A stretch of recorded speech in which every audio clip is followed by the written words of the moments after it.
Mitos y leyendas. Himmler y el Santo Grial.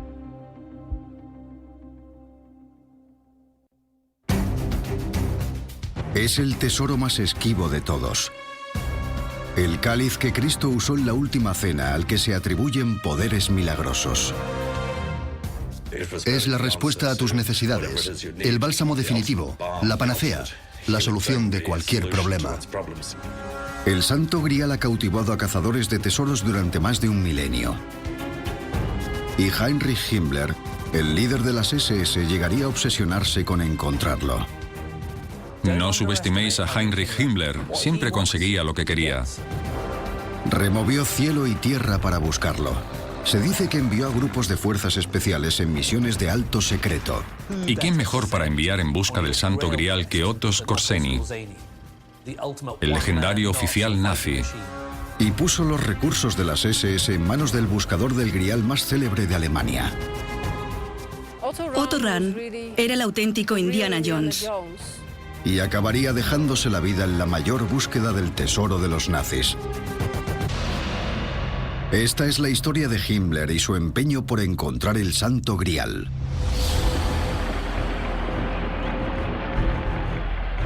Berlín, 1933. Los nazis ejercen un control absoluto sobre Alemania. Otto Rahn, un joven y humilde escritor, se dirige hacia una reunión en respuesta a un misterioso telegrama. Un benefactor anónimo le había ofrecido 1000 marcos imperiales al mes, un salario impresionante para escribir un libro. La cita es en el número 7 de Prinz Albrechtstraße. Rahn no tiene ni idea de quién le estará esperando.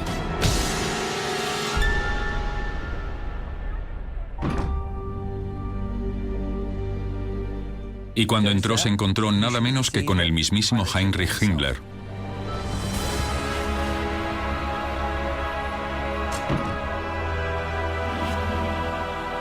El Reichsführer Heinrich Himmler era el segundo hombre más poderoso de la Alemania nazi, solo superado por Adolf Hitler. Himmler era el comandante en jefe de las SS, una aterradora organización paramilitar que controlaba gran parte del Estado nazi. Le encomendó a Rahn una misión extraordinaria y casi increíble: encontrar el Santo Grial.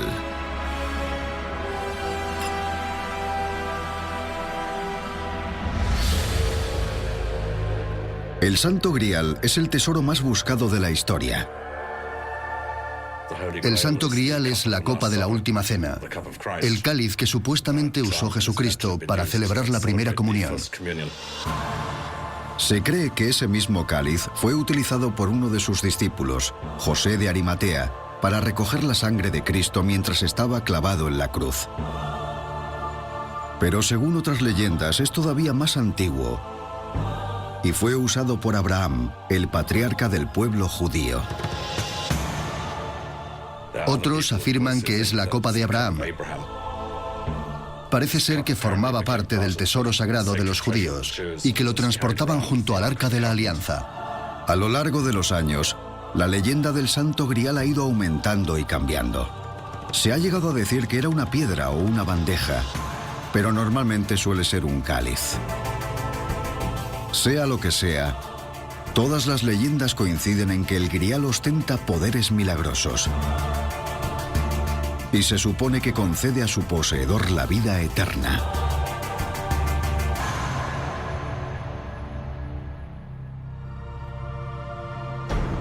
El Grial es la respuesta a tus necesidades.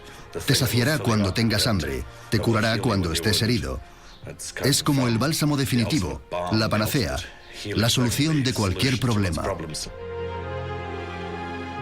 Tal misterio lo rodea, que lleva siglos obsesionando a los cazadores de tesoros. Abundan las historias sobre caballeros de las cruzadas que partían en su busca mientras asolaban tierras de Oriente Medio.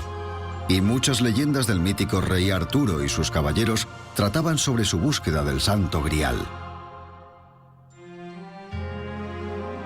Pero miles de años después, jamás ha sido encontrado. ¿Por qué quería Himmler algo así? No solo era un nazi fanático, sino que por lo que parece tenía otras creencias inusuales. Estaba obsesionado con los misterios, las leyendas, la astrología, el ocultismo y el pasado pagano de Alemania. Básicamente, Himmler era, hoy le llamaríamos friki. Le habría encantado Tolkien. Estaría jugando al Warhammer todo el día. Era un empollón, por así decirlo. No hay otra palabra para describirle. Heinrich Himmler era un hombre extremadamente raro, pero ostentaba una posición con un poder extraordinario. No subestiméis a Heinrich Himmler. Siempre conseguía lo que quería. Himmler erigió las SS conforme a las tradiciones de las tribus precristianas de Alemania. Promovió el culto a los ancestros y las festividades cristianas eran reemplazadas con fiestas paganas. En lugar de las Navidades y la Pascua, las SS celebraban el solsticio de invierno y de verano. Los oficiales de las SS se casaban mediante un ritual llamado Evaia, y una ceremonia del nombre sustituyó al bautizo. Era como si intentara crear una nueva religión nazi. Al recuperar los antiguos dioses y tradiciones de sus ancestros germánicos, esperaba crear un nuevo orden que dominara Europa durante los 1000 años siguientes. Incluso el diseño de la insignia de las SS reflejaba la obsesión de Himmler con el pasado pagano de Alemania. Eran 2 runas Sig, símbolos ocultos de una antigua civilización germánica. Tenemos la creación de una especie de mitología que empezó a convertirse en una religión de verdad, entre comillas. Los nazis querían incluir en ella todo tipo de elementos. Si quisieras crear una religión o ver cómo se hace, te bastaría estudiar a Himmler y lo que hizo, porque en muchos aspectos fue el perfecto líder de una secta. En eso se convirtió el nazismo y la religión que lo rodeaba. Básicamente era una secta.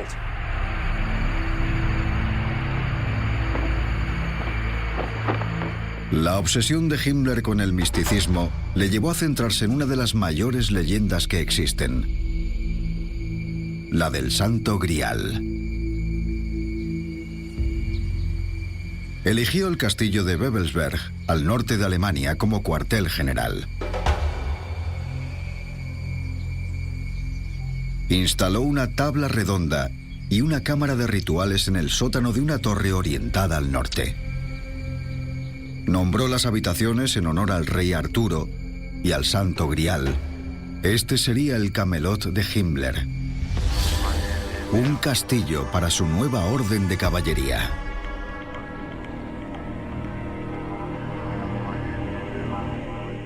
Quería que las SS fueran una especie de orden de caballeros teutones y pretendía mezclar el mito artúrico con la maquinaria militar mecanizada de la época.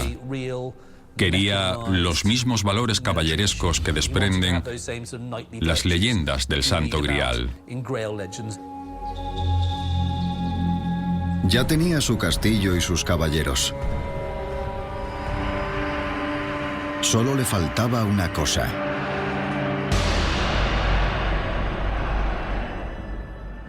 ¿Y qué mejor para su castillo artúrico que el mismísimo Santo Grial? Por eso Himmler convocó a Rahn, porque era el mayor experto de Alemania en el Santo Grial.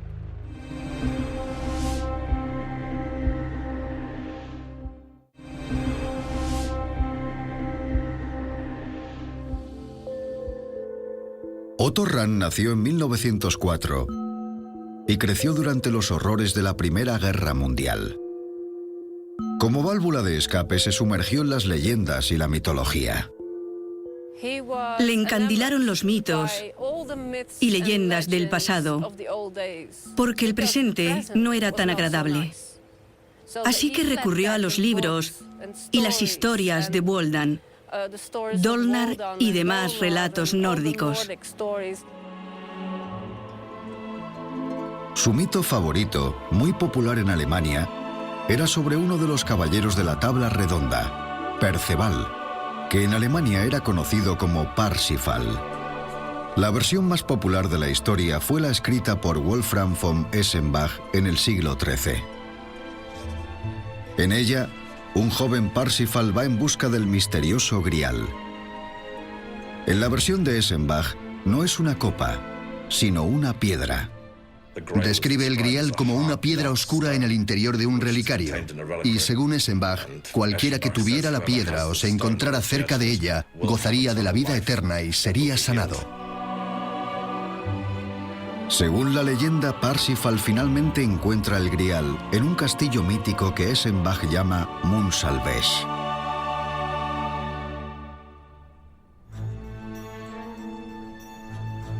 A Ran le cautivó el relato. Creía que Munsalvesh era un lugar real y que el Parsifal de la historia existió de verdad. Estaba convencido de que estudiándolo podría localizar el castillo. Y si podía dar con Munsalvesh, entonces podría encontrar el Grial.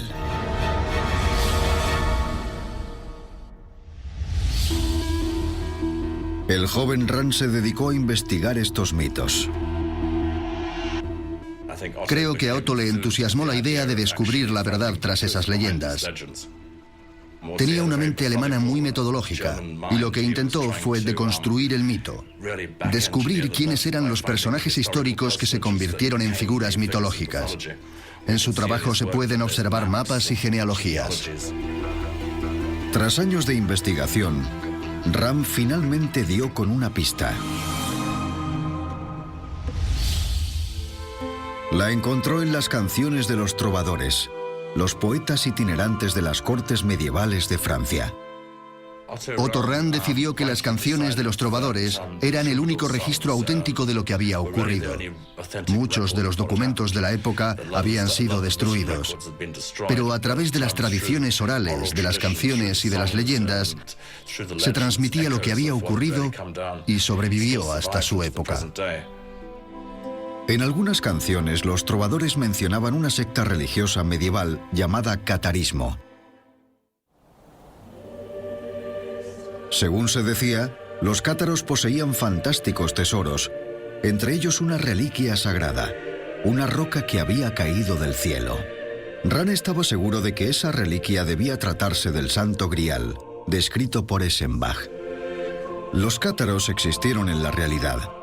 Eran miembros de una secta religiosa del siglo XII, principalmente en la región de Languedoc, al suroeste de Francia.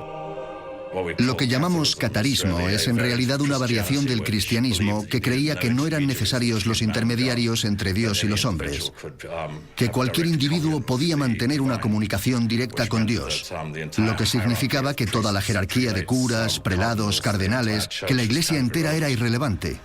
Y eso molestó muchísimo el catolicismo. El Papa tachó a los cátaros de herejes y lanzó una violenta cruzada contra ellos. Este grupo religioso fue perseguido por la Iglesia Católica Romana porque se oponía a ella. Por todo el sur de Francia, miles de cátaros fueron masacrados por las fuerzas del Papa. Los últimos que quedaron fueron sitiados en una fortaleza montañosa llamada Montsegur.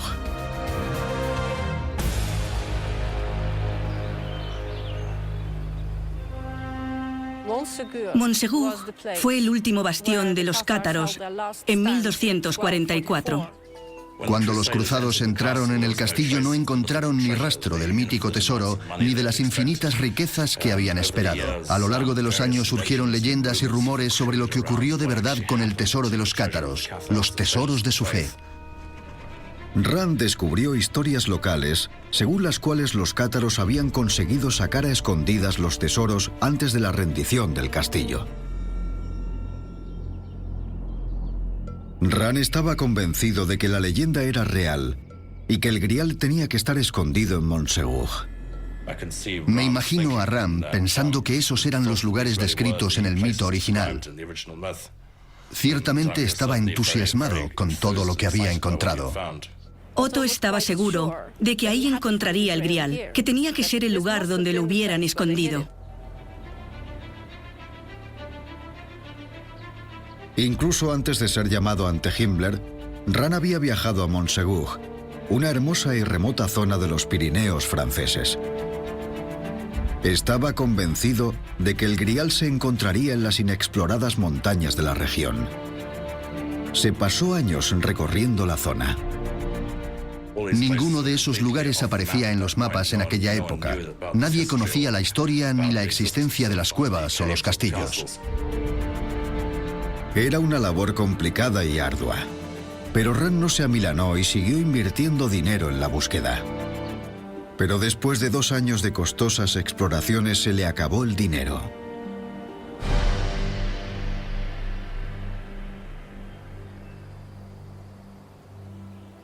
Otto se fue de Francia bastante desanimado. Fue incapaz de saldar su deuda con el hotel en el que se había instalado y de pagar el sueldo a sus empleados. De hecho, se tomaron medidas legales contra él.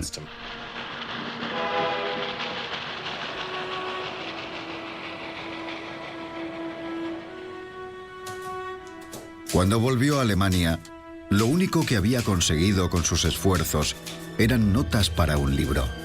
Pero aunque Ran no lo supiera, una copia de su libro llegó a manos del único hombre en Alemania que tenía tanto los recursos como la voluntad para relanzar su expedición: Heinrich Himmler.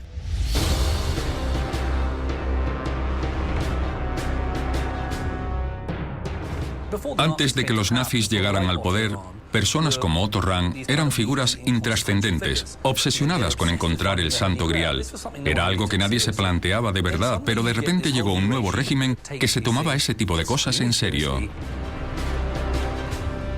Ran nunca había demostrado ningún interés en la política de los nazis, pero Heinrich Himmler le aportaría la solución para el mayor problema al que se había enfrentado en su búsqueda del Santo Grial, porque le ofreció justo lo que necesitaba: dinero.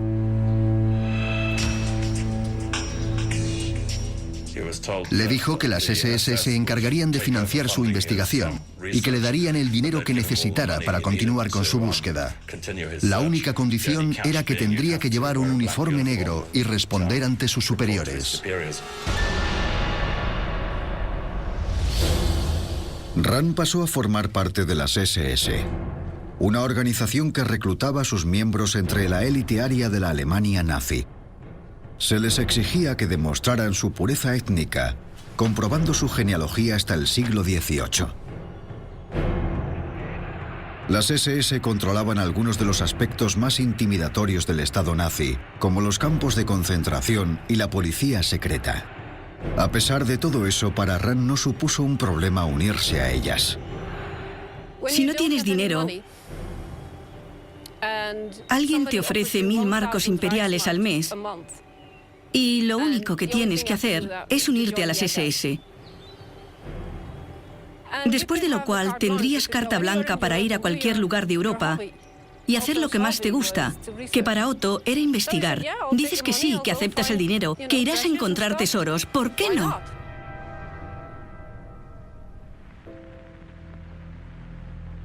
En 1936, a las órdenes de Himmler, el Untersturmführer Ran se unió a uno de los grupos más peculiares de las SS, una unidad compuesta enteramente por académicos. Se llamaba Ananaba.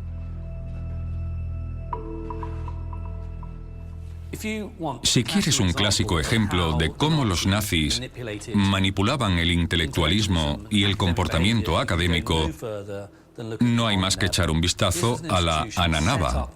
Era una institución creada por Himmler para investigar el, entre comillas, linaje germánico, para averiguar cómo construir una mitología de la raza aria y la cultura germánica. Himmler creía que la alemana era una raza superior y que su nobleza y pureza los separaba del resto. La tarea de Ananaba era hallar pruebas intelectuales que sostuvieran su teoría. La Ananaba es el proyecto personal de Himmler, con sus académicos, sus científicos, sus historiadores y arqueólogos, y tienen un único objetivo: demostrar que Himmler tiene razón. Por desgracia, no podría estar más equivocado. Como académico, formar parte de la Ananaba era el equivalente a vender tu alma, porque para ser miembro te pedían que demostraras cosas que no eran ciertas. Por ejemplo, Himmler incluso quiso que la Ananaba demostrara que Jesús no era judío. Estaban creando su propia Biblia, una Biblia aria, en la que Jesús era ario. La Ananaba sostenía que Jesús formaba parte de un grupo tribal que no era semita, sino ario. Resulta difícil creer que se pudiera sacar el judaísmo de la Biblia, pero eso pretendían hacer los nazis, y de hecho lo hicieron. Crearon una Biblia aria. Aunque pueda parecer ridículo, el trabajo de la Ananaba no era inofensivo.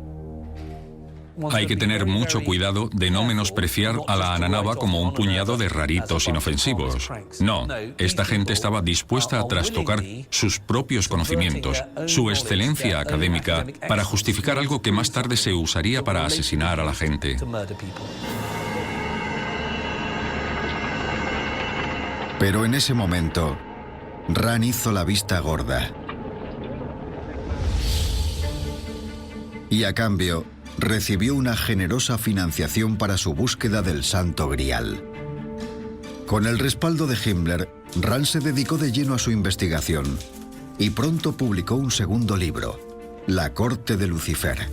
Se basaba en sus exploraciones de las cuevas de Montsegur, donde estaba seguro de que los cátaros habían escondido el Santo Grial. Himmler quedó impresionado con el progreso de Rand. Siguiendo la orden del Reichsführer, 5.000 copias del libro de Rand, forradas con el mejor de los cueros, se distribuyeron entre la élite nazi.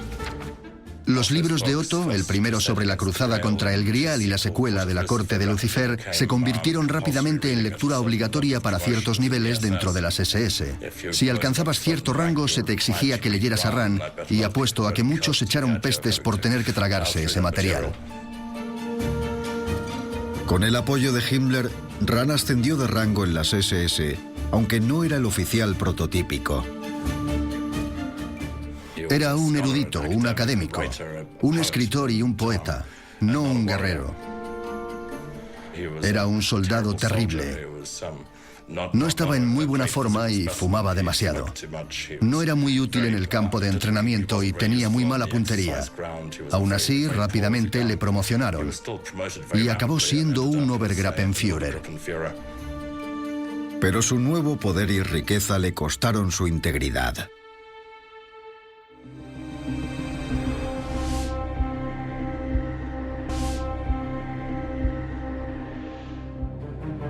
Al leer las pruebas de su nuevo libro, Rand descubrió que alguien había insertado pasajes antisemitas. Rand decidió ignorarlo. Su único interés seguía siendo encontrar el Santo Grial. Fue como un pacto con el diablo, y creo que se dio demasiada prisa en aceptarlo. Himmler envió a Rand a recorrer Europa en busca del Grial. Rand fue destinado a todo tipo de sitios.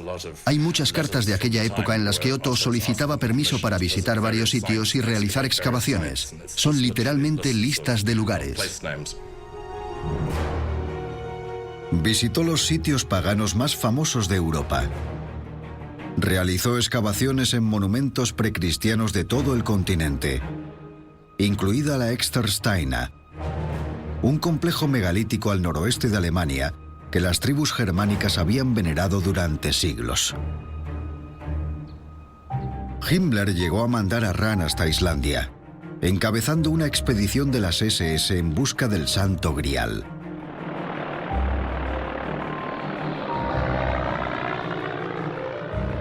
Pero a pesar de buscarlo durante 2 años por todo el mundo, Rand seguía sin encontrarlo.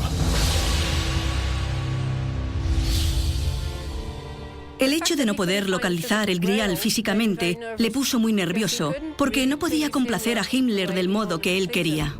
De repente Rand tuvo claro el peligro que corría si no encontraba el Grial. Creo que se dio cuenta de que tenía los días contados. Empezó a beber y a fumar cada vez más. Vivía con un pánico constante y todo empezó a desmoronarse. Rand esperaba desesperadamente que Heinrich Himmler le concediera más tiempo. Pero a Himmler se le había acabado la paciencia. En 1937, Himmler le despojó de su rango militar. Rand fue enviado como guardia a los famosos campos de concentración de Dachau y Buchenwald.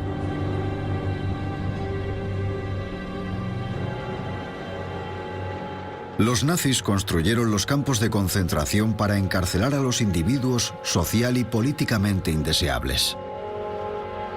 En aquella época, algunos de los presos de Buchenwald eran socialistas, comunistas, gitanos, testigos de Jehová y homosexuales que vivían hacinados en condiciones infrahumanas. Vio cómo maltrataban y asesinaban a mucha gente. Quería salir de ahí cuanto antes. No quería tener nada que ver con eso. Quería huir a alguna otra parte, vivir en otro sitio. Pidió varias veces el traslado a Francia, pero se lo denegaron. No quería formar parte de la Alemania en que se había convertido su país. En una carta escribió: Siento mucha pena por mi país. Es imposible que un hombre tolerante y liberal como yo viva en una nación como en la que se ha convertido mi país natal. Estaba muerto de miedo. Había un motivo concreto por el cual lo que Rand había visto en Buchenwald le había aterrorizado. Y es que escondía un peligroso secreto. El propio Rand era homosexual. Se lo había ocultado a las SS desde el principio, porque obviamente la homosexualidad, así como el judaísmo, era algo por lo que enviaban a la gente a los campos. Mucha gente murió por esos motivos. Y había algo todavía peor. Rand no era ario de sangre pura. Era judío.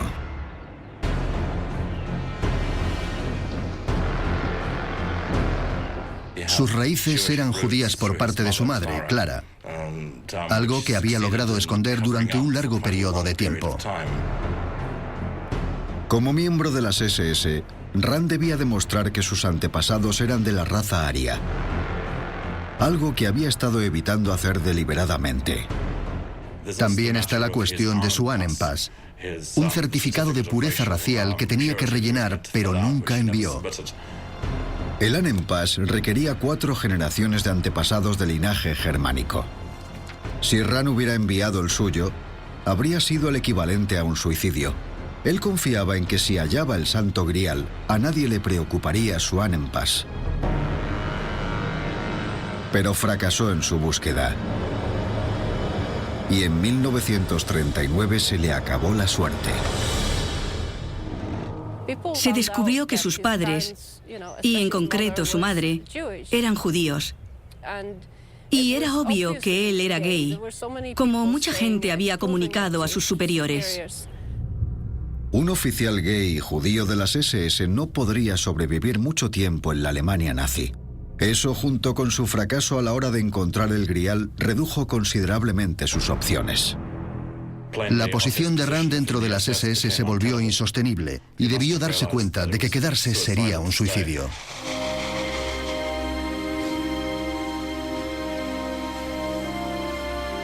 En marzo de 1939, Rand viajó a la frontera con Austria. Se dirigió hacia los nevados Alpes,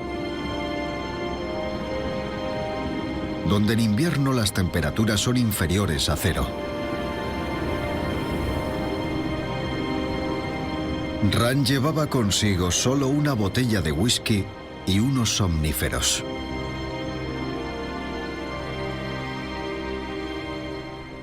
Resulta interesante que lo hiciera en una fecha cercana al 16 de marzo, el aniversario de la caída del castillo de Montsegur y de la quema de los mártires cátaros. Puede que la eligiera deliberadamente. Eligió la Endura, la muerte de los cátaros, y se sentó en medio del bosque, en la ladera de una montaña, con una magnífica vista. Se tomó 2 botes de somníferos sabiendo que no se despertaría, porque esa noche moriría congelado. Un periódico nazi comunicó la noticia como una tragedia: la muerte de un notable oficial y científico de las SS.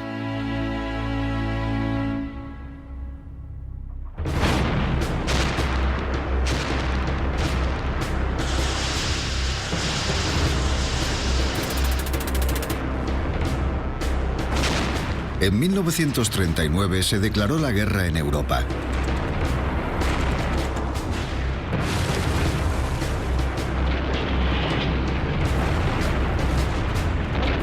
Las SS de Himmler estaban en el grueso de la batalla. Pero aún así, el Reichsführer continuó su búsqueda del Grial durante la guerra. Cabía suponer que la muerte de su Parsifal, del principal buscador del Grial, podría significar el fin de todo el programa. Pero el interés de Himmler por todo lo oculto y las rarezas arqueológicas del pasado no se había disipado.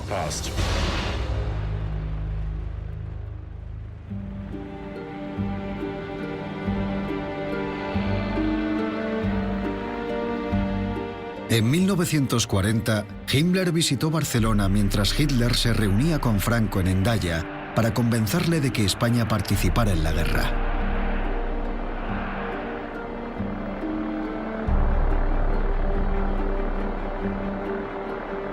Pero Himmler tenía un motivo oculto para acompañar al Führer a España. Había encontrado una nueva pista sobre el Grial.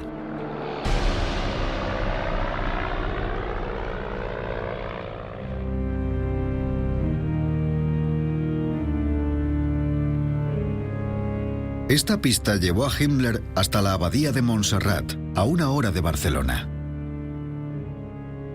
La abadía estaba construida sobre los cimientos de un antiguo castillo. Las SS habían descubierto una vieja canción popular catalana sobre una mística fuente de vida que se encontraba en el castillo.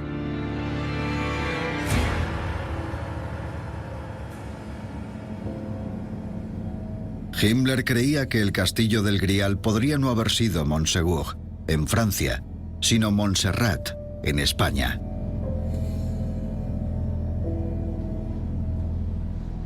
Himmler ordenó al único monje de la abadía que hablaba alemán, Andreu Ripoll Noble, que le ayudara en su búsqueda.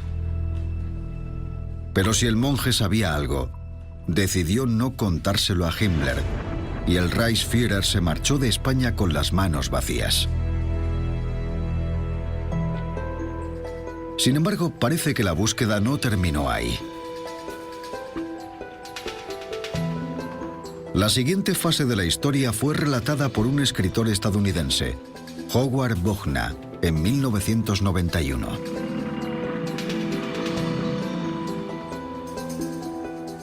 De joven, en 1945, Buchner formó parte del avance estadounidense por Europa.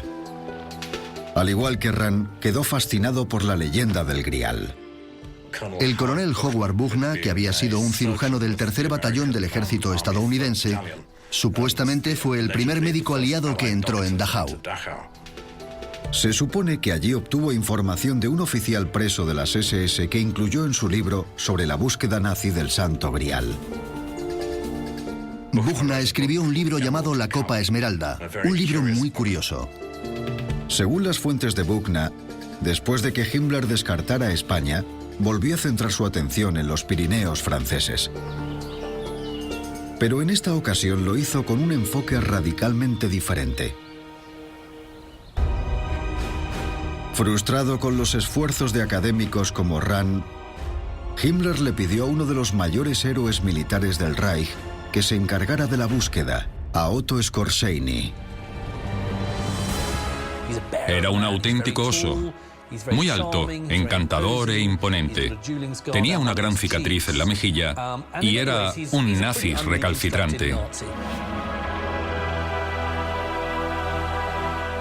Skorzeny era el jefe de las Fuerzas Especiales de Alemania, el comando más famoso y temido del ejército alemán.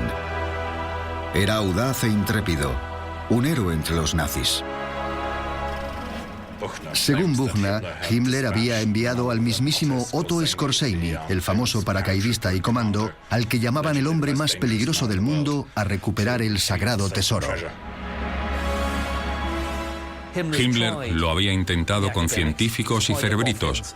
¿Por qué no probar con Otto Skorzeny? Skorzeny estaba más que cualificado para la tarea.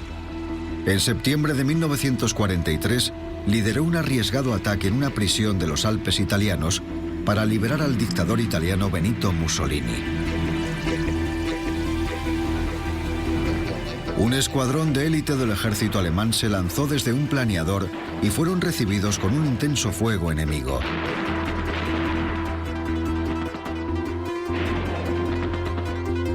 Pero Skorzeny aseguró el éxito de la misión y su propia gloria al sacar de allí a Mussolini con vida.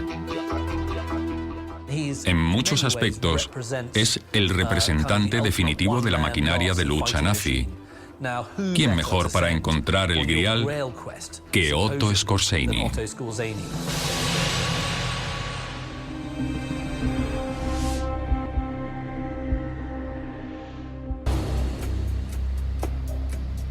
Así que, según Buchner, en marzo de 1944, Himmler le encargó a Skorzeny otra misión de alto secreto.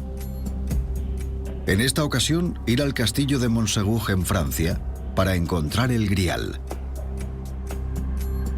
Skorzeny decidió repasar la teoría de Rand, según la cual algunos cátaros habían logrado escapar del castillo, llevándose el Grial 700 años antes. El coronel Howard Buchner creía que Otto Skorzeny sería capaz de examinar el castillo con mente militar e imaginarse cómo fue posible tal hazaña. Hasta entonces nadie entendía cómo podrían haber escapado los cátaros. 3 flancos del castillo eran asediados por miles de soldados y el que quedaba daba a un precipicio insalvable. Pero al estudiar el precipicio, Skorzeny tuvo una revelación.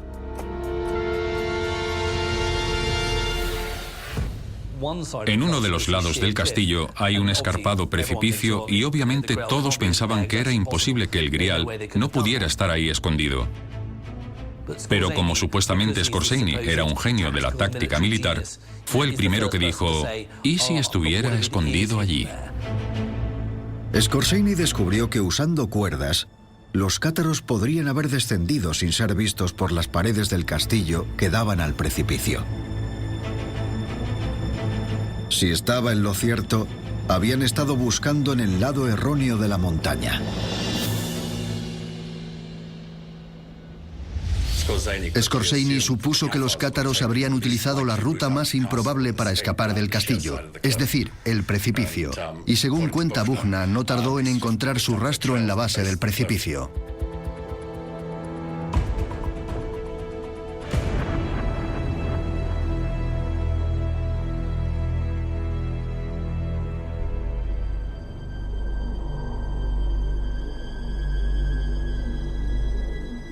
Seis días después de que Skorzeny llegara a Montségur, se cumplía el aniversario de la masacre de los cátaros.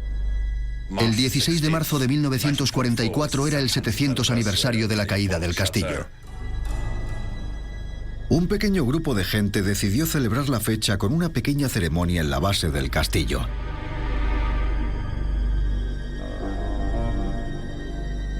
Entonces sucedió algo inesperado. Cuentan que estando reunidos en la montaña se leyó un poema y estaban rezando cuando un avión alemán sobrevoló sus cabezas. Era el 700 aniversario de la masacre de los cátaros y el avión dibujó una cruz cátara en el cielo.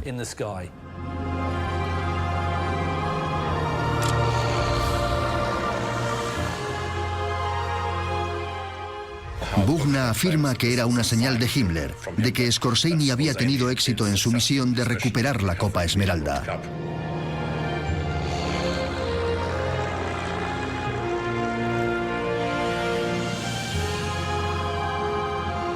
Pero ¿podría ser cierto? ¿Habría logrado triunfar Skorzeny donde los demás habían fracasado y habría encontrado el Grial?